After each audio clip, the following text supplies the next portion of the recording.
आप सभी ने महाभारत के बारे में तो सुना ही होगा, लेकिन क्या आप ये जानते हैं कि महाभारत का सबसे नीच पात्र कौन है? बहुत से लोगों का कहना है कि महाभारत का सबसे खराब और नीच पात्र दुर्योधन है। जैसे दुर्योधन एक अच्छा शिष्य था, एक सच्चा मित्र था, परंतु अगर दुर्योधन नहीं तो कौन था महाभारत का सबसे घृणित पात्र?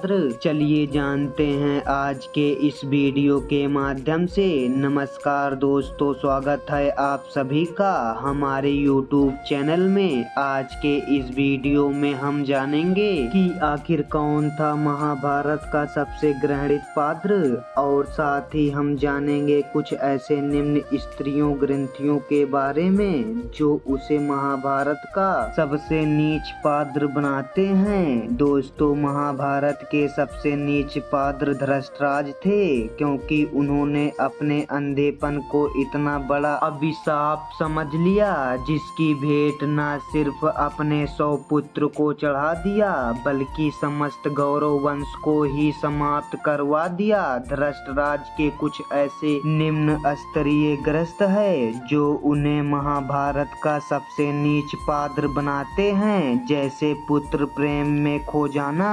धृतराज अपने पुत्र में इतना खो गए थे कि उन्हें अपने पुत्र के बुरे स्वभाव ही नहीं दिखे। अस्तित्व को छोड़कर धृतराज के सभी पुत्र बुरे स्वभाव के थे। सिंहासन की लालसा धृतराज के मन में सदा सिंहासन का लालच बना रहता था।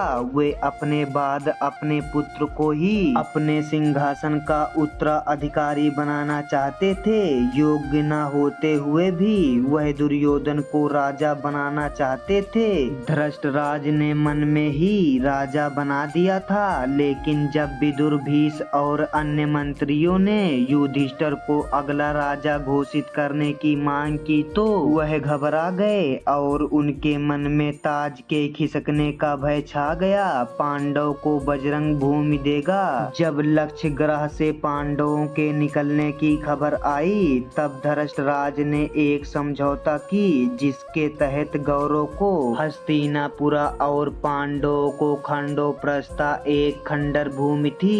यह बात भी दर्शाई है कि धृतराज अपने भय के पुत्र से कितना वेश रखते थे। द्रौपदी के चीर हरण पर चुपचाप बैठे रहना। द्रौपदी के चीर हरण की सभा में धृतराज चाहते तो उस कुकद को रोक सकते थे, क्योंकि उस सभा में सबसे ज्यादा अधिकार धृतराज के पास ही था। परंतु उन्होंने अपने पुत्र प्रेम के कारण अपने छोटे भाई के पुत्र वधु की इस तरह चीर हरण होना स्वीकार कर लिया।